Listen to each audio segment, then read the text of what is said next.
We've got some breaking news tonight on U.S. Senate stimulus vote watch. You are looking at a live picture of the U.S. Senate floor where debate on the president's stimulus plan continues.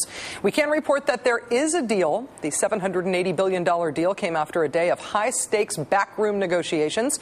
According to Senator John Kerry, the packages ended up being about 58% spending programs and 42% tax cuts, which is just almost exactly the ratio of Democrats to Republicans in the Senate.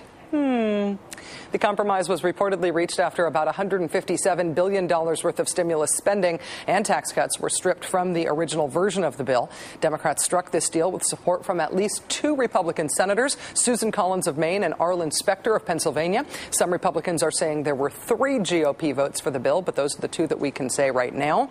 Just moments ago, Republican Senator John McCain took to the floor of the Senate to complain that the minority Republicans did not get enough of what they want, and they shouldn't be seen as supporting this bill. There are 40 Republican senators here. We now have 2, count them, 2, who have decided behind closed doors without consultation with the other 38 to come to an agreement which you can call it a lot of things, but bipartisan isn't one of them. I've been involved in a lot of bipartisan legislation around here, Mr. President, but I guarantee you this is not bipartisan. This is, of course, after the House Republicans voted down that House's version of the stimulus bill unanimously. Yeah, I think that bipartisan is not a way that you would describe how this whole recovery stimulus plan thing has worked out. A vote on the bill is not necessarily expected tonight in the Senate. It is more likely expected to be on Sunday. But we, of course, will be monitoring the Senate floor throughout this hour in case of any further developments. Joining us now is MSNBC congressional correspondent Mike Vaquera, who has been covering this debate all day. Mike, thanks very much for joining us. Hi, Rachel. So what is happening in the Senate right now? Are they definitely not going to vote tonight? It appears they are not. It appears that Republicans are going to exercise their prerogative to deny what we call unanimous consent in the Senate, and that's going to require a clock to start on a filibuster, and that clock probably won't run out until Monday. We've just learned from Harry Reid, the Democratic leader, but they are confident. Our Harry Reid, Susan Collins, the moderate Republican, fresh off her re-election bid, Arlen Specter from Pennsylvania, who faces his own challenge at the polls in 2010, Joe Lieberman. This was the group that came forward, this core group, and announced that this bill now down from $920 billion to a mere $780 billion, and all of that reduction on the spending side, and that apparently was what was required to get the 60 votes necessary to keep this train moving. And, Rachel, let's not let people get too confused about this, because there is a deal tonight on the stimulus, yes, but there are deals yet to come. The House, of course, passed its version. That is a different version than what the Senate appears poised to pass early next week. They're going to have to get together and reconcile those 2 versions, and then we'll be running breaking news banners about the deal at that point as well.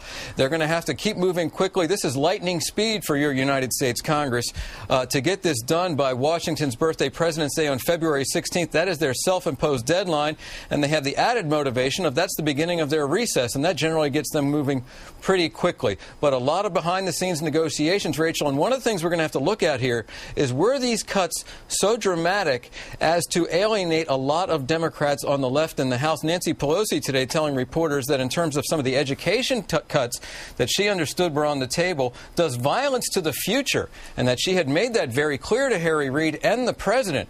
So she might be in a difficult position within her caucus, and they might be in a position in the House side when this finally does come to a deal between the House and in the Senate of trying to look for Republicans over there as well. So a lot of pushing and shoving yet to happen here, but the train is still on the tracks. That's the official reaction, incidentally, from the White House this evening, Rachel. Mike, when we look at the next steps and what's going to happen here, is there a way to determine exactly what is going to be voted on when the Senate finally does vote on this, when this filibuster clock runs out, or is it possible there will still be changes between now and then? Well, I think it's clear that the haircut, the so-called haircut that was given tonight by this ad hoc, this rump group of senators, both Republicans and Democrats, is going to have to largely stay in there because they are operating on razor-thin majority here. Remember, 60 of 100 needed to pass just about anything in the Senate, and this is what was required after a week of torturous negotiations between this group behind closed doors.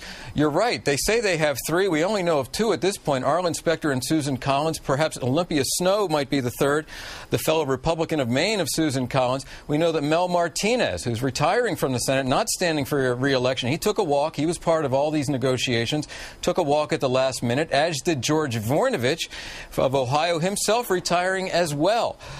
So they're down to just 3 Republicans. They're going to need everyone, and now there's talk of yet another dramatic appearance for Ted Kennedy in the Senate when that 60-vote majority is required, perhaps on Monday, Rachel. Doesn't it seem remarkable that in a bill that is made up of 42% tax cuts at this point, if John Kerry is to be believed, we're talking about 2, maybe 3 Republicans? I mean, and John McCain is mad about them. It does seem sort of remarkable, given the distance that this bill has come in order to achieve Republican support, doesn't it?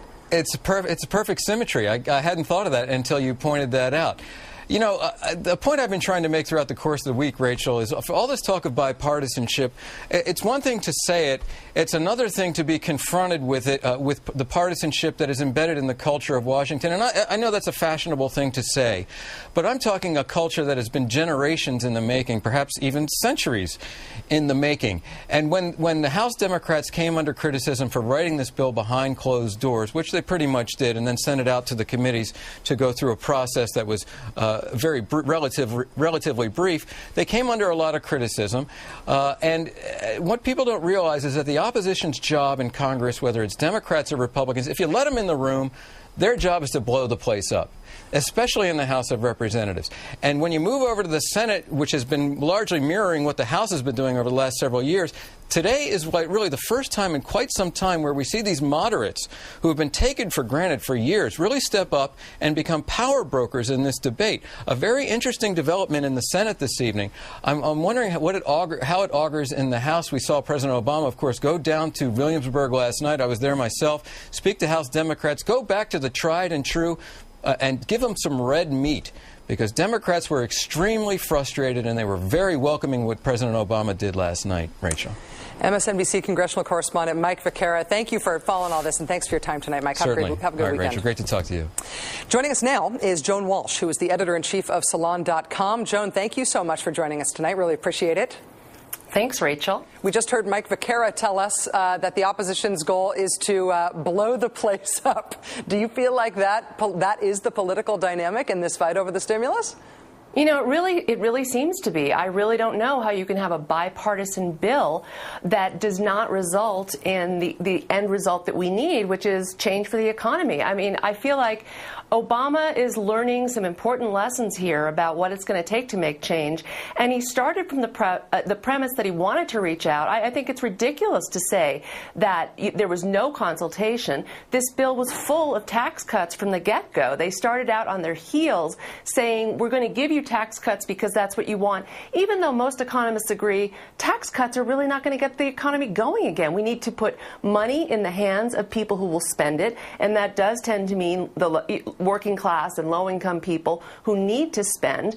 And we need to make the government the employer in many situations. There were premises you could lay out that made a difference, and I think he failed to lay out those broad themes. He failed to really sell it, and he's making up for lost time now. I was thrilled to hear his speech last night, but he should have given it a couple weeks ago. Well, we are still in the middle of this process, in essence. We're going to have a further debate in the Senate. We're going to have voting in the Senate. We're then going to have more backroom negotiations. We're going to have this conference committee process, which is pretty opaque to the rest of us who aren't in Washington. Right. A lot is still to happen. I think we'll still get more bully pulpit action from President Obama. But, Joan, as this moves forward, do you think that all of these compromises that were made to attract Republican support, 42% of this bill is tax cuts, should those be taken off the table if the Republicans aren't going to support it anyway? They sort of can almost force this through.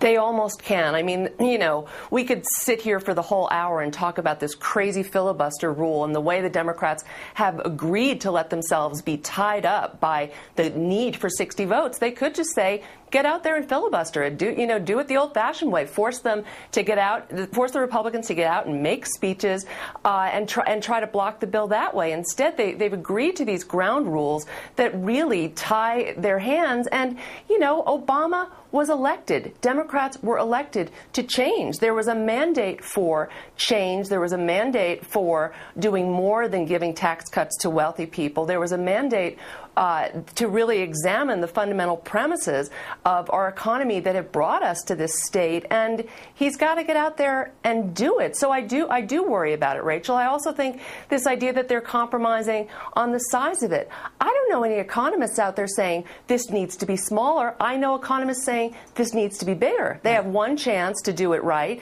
so they're cutting. The only reason to cut is political. You can argue about what it should do. That's one issue. But to cut is crazy making. It's craziness, and it's strictly political. It's not about economics, and it's not about what's good for our country. It's making the policy worse because the politics demand it, which probably mean that the politics should change. That's how the that works for politics must change. Joan Walsh, editor-in-chief of Salon.com. Thank you so much for joining us, Joan. It's great to see you. Thanks for having me, Rachel.